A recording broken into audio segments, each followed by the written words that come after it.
All right, we'll go ahead and get started. Hi, and welcome to our final demo of Study Buddy. My name is Mary, and I'm joined by my group members Alex, Harrison, Katrina, Jay, and Christine. For our demo today, Katrina and I will be representing two students talking about our app. Let's get started.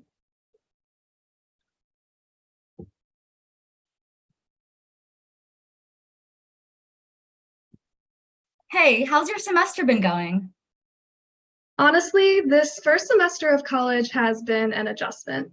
It's a lot different than high school with less structure, and I've struggled to keep on top of my school assignments. It's funny you should mention that. I was having the same experience. There's actually this app I've been using for a while now to help. It's called Study Buddy. Have you heard of it? No, what's that? Oh, I would love to show you right now. Okay, so let me tell you about this app. Study Buddy is an application where you care for a virtual pet that gains experience and grows as you complete assignments. And this is mine. His name is Loki, and he is so close to reaching level 20. Oh, he's so cute. I know, right? So on the right here are all the tasks that I still have to complete. And here, let me click the tags button just so that I can filter out my tasks to only show my Canvas assignments. And there we go. So these are straight from my Canvas account. I connected it so that I can keep up with my school assignments easier. And whenever I complete a task, I can check it off and get a candy, which shows up in my inventory. How does it know when you completed a task? Well, it's a good thing you should ask now because I actually just submitted my calc homework. So now I'll press this Canvas refresh button and it'll update my list. And now you can see it in the completed section. And I have a new candy. What can you do with it? Okay, check this out. I'm going to feed my pet. First of all, which candy is your favorite? I think you should pick the purple and blue cake. This one? Yeah. Okay, so all I have to do is click and hold it and watch what happens.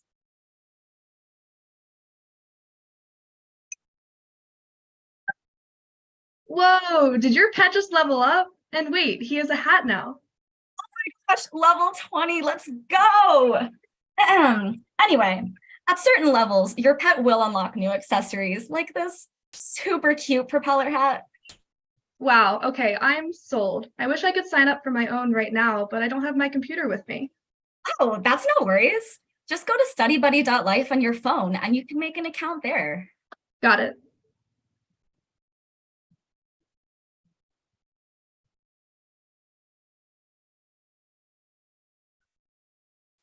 Wait, before you register, I want to show you something cool about the app. Can you click the share button on the bottom and scroll down? And now if you click that button right there, you can add it to your home screen. Cool, so it's sort of like a mobile app too? Yeah, kinda. Okay, let me make an account. I think for my username, I'll do I love cats, and my email is also I love cats. And my password, Is your password also I love cats? no, definitely not. And my name, my birthday. Tell us about yourself.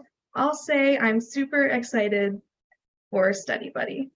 You should be. Okay, I'm signing in now.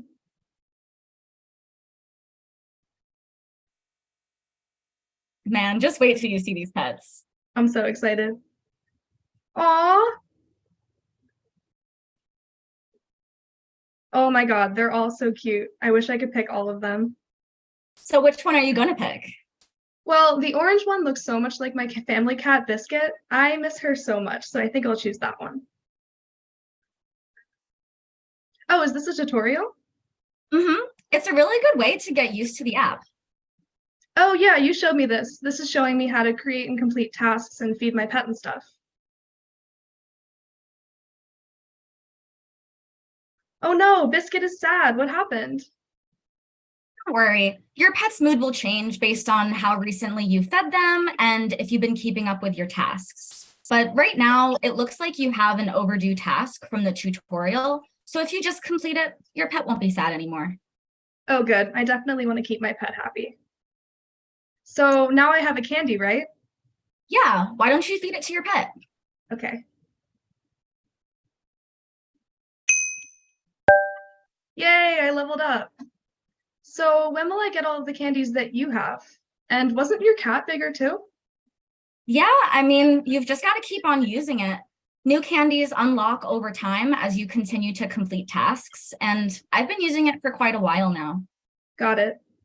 Wait, I saw that you had all of your Canvas assignments already in your to-do list. Can I do that? For sure, it's actually super easy. So if you go to the Canvas integration page, there's instructions here for how to get a Canvas token, which you can just copy and paste right there. Got it. Now what? So you see how that Canvas logo just appeared on the bottom? Go ahead and click it. That's the refresh button. Now that it's done loading, you see all your assignments. You're right, that was super easy. Okay, now watch this. Try clicking on your pet. No way, she said hi. Oh, right, the tutorial mentioned the calendar. Yeah, if you click on a day where a task is due, you can actually see the description and complete it from there too. Nice. Thanks for showing me Study Buddy. Now, if you'll excuse me, I have to submit my assignment. Biscuit looks hungry. And that concludes our final demo of Study Buddy. Thank you all so much for joining us, and we are now happy to take any questions you may have. Fantastic. Yeah, Ian in the comments says, this isn't a question, but I would die for all of those pets. And the feeling is mutual. um, yeah, what inspired this project? What was, where did this come from? So as the person that proposed this idea, I've used similar apps in the past that use the same concept of like gamification for personal development, but I've never seen it used for education specifically. So as a student, especially a senior, I thought it would be a very fitting idea to create something like this that's both fun to use but also helpful for students. That's awesome. What was the most challenging part of the project? I feel like everyone has different answers, but I definitely want to hear them. Okay. It's true that we all have different answers because we all sort of took the lead on different aspects of the project. But I would think Harrison can speak a little bit about one of the most difficult aspects of the project. Yeah, I think given that none of us have worked on a project like this before, that it runs on desktop and mobile, we kind of had this naive hope that we would build the desktop version and then it would just work on mobile. And a couple weeks into the project, we found out that was not the case. And then we had to make time to redesign a mobile version of the application. And that was definitely a challenge we didn't foresee at the beginning. If anyone else would like to speak on that too. I think just in general to add to that, all of us going into this project, thanks to Mary's like really excellent proposal, we had a really good vision of what we wanted from the application, but I don't think any of us were really deeply familiar with the stack that we were using. Some of us had a little bit of light React experience, but that was about it. So there was definitely a struggle at the beginning to learn everything we needed to learn to actually actualize our vision. So, but I think we got there. Yeah, absolutely. I mean, clearly. So there's actually a really great YouTube question that I just saw fly by. How did you implement the mobile notifications if it isn't a mobile app? That was asked by Andrea.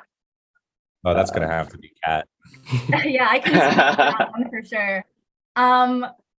I considered answering what was the most challenging aspect with this as well. So this is a good segue.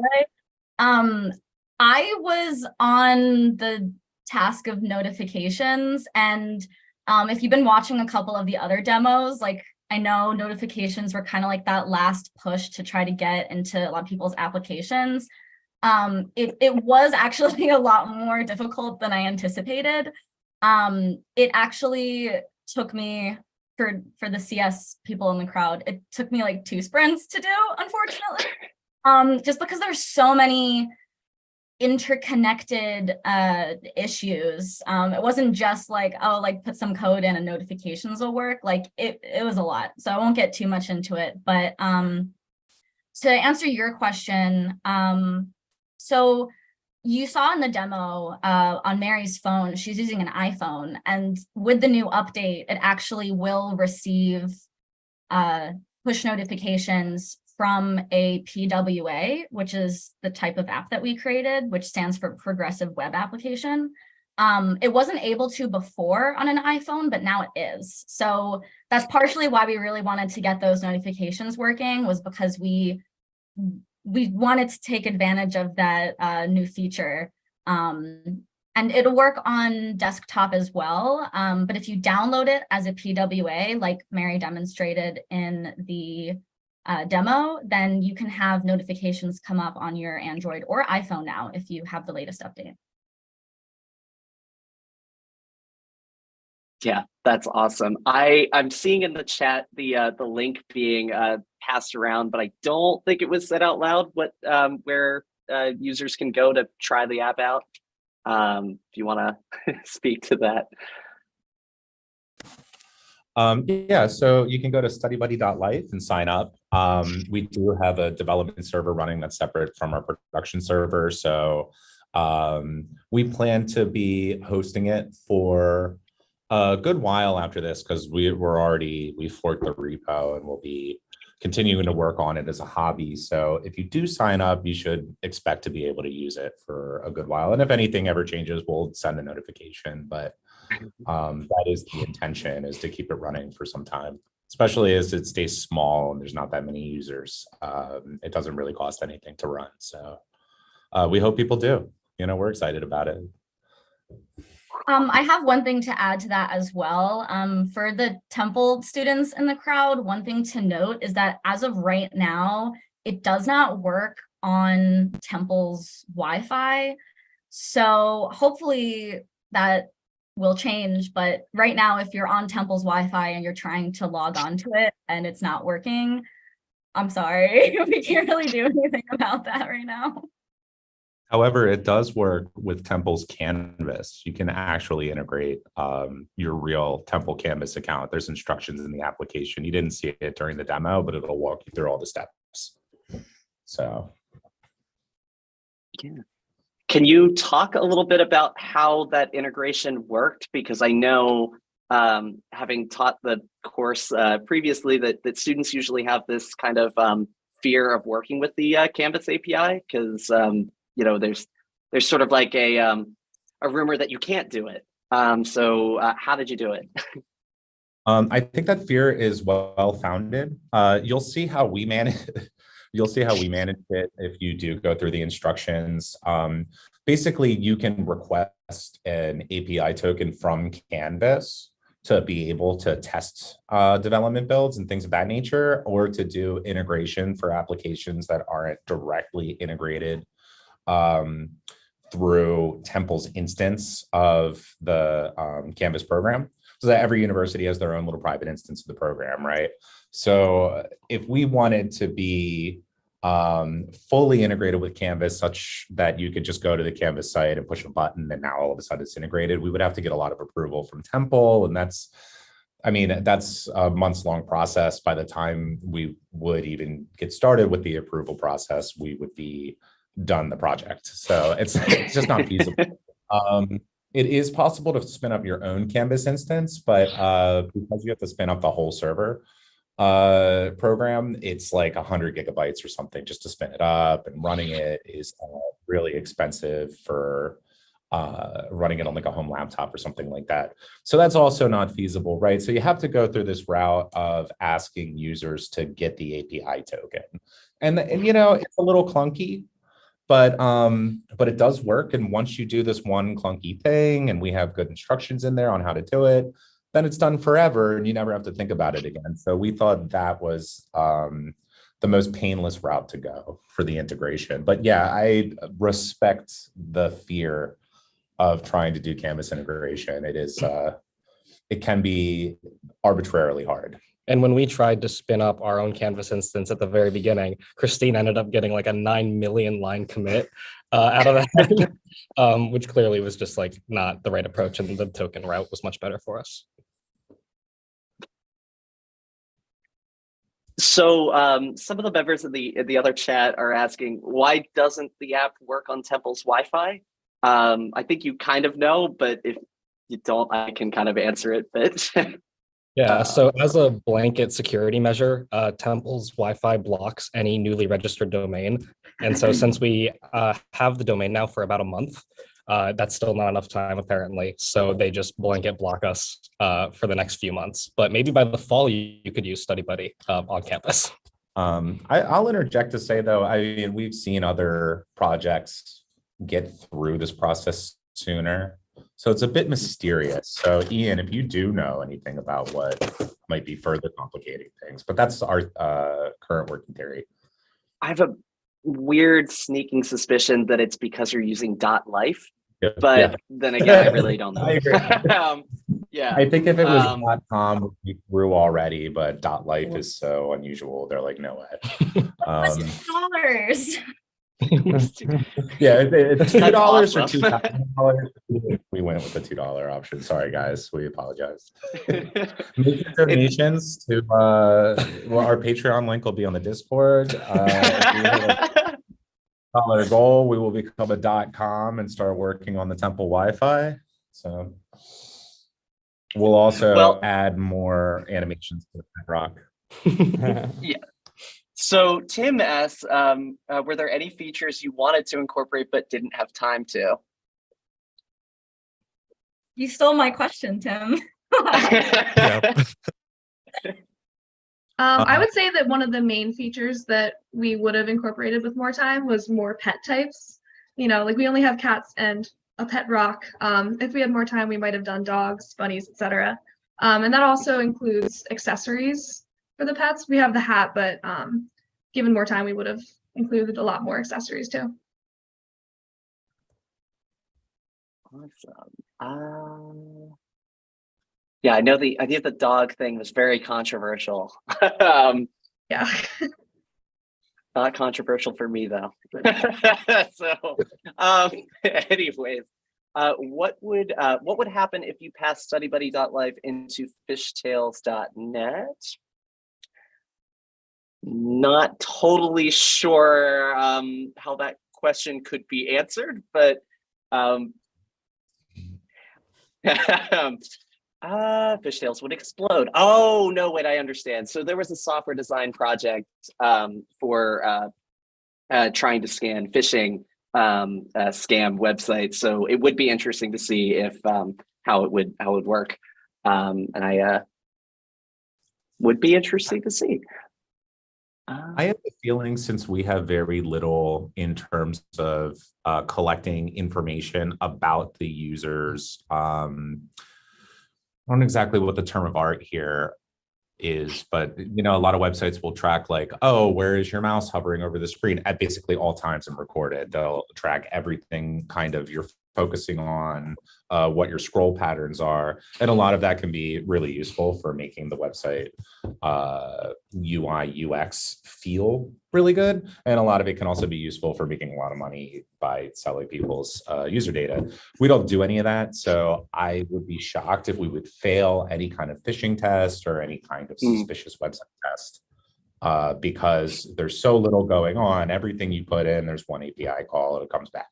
Most of the communication is from the server to the website and not the other way, unless you initialize a click. It'd be interesting though. If they want to put it through, I would love to see the results. So, yeah, right? That for us, I would appreciate that, Ian.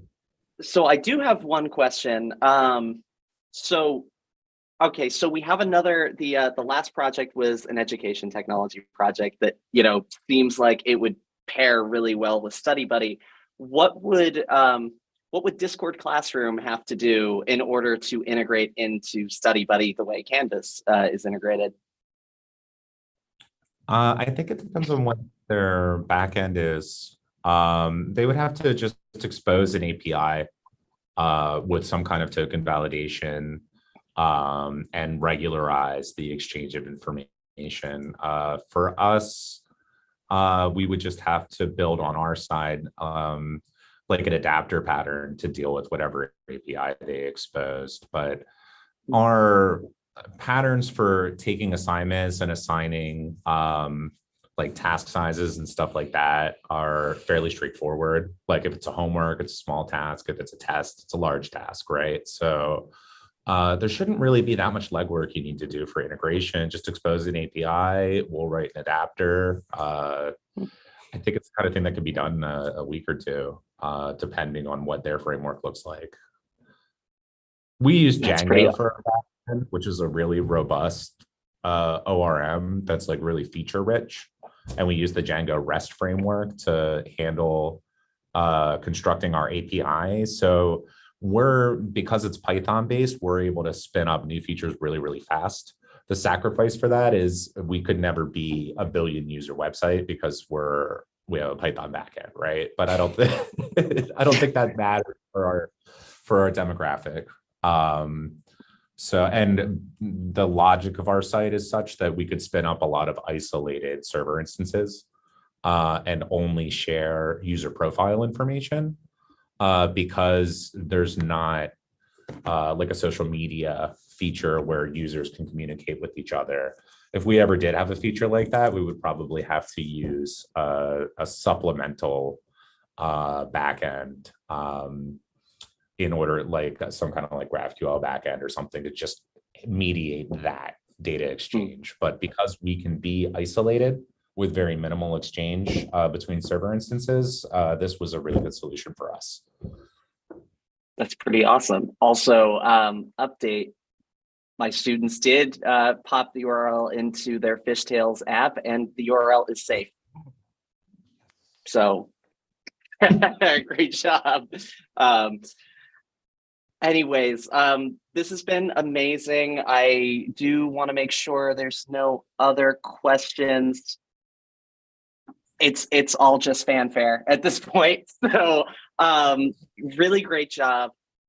To all of my students in class. This has been an insane semester and an amazing one.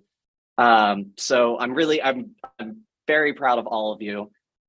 You've overcome so much and learned so much. So I hate that it's over, but I'm really excited to see what you do when you get out of here, and of course you're gonna get out of here. So happy graduation, and I hope to see you later in life. You can find my LinkedIn and please link with me. Keep in touch. Definitely keep in touch. But thank you to everyone that joined us too. This is it's a really important part of the project, is demonstrating to a whole new group of people. So I hope you enjoyed. Thank you so much. I'm gonna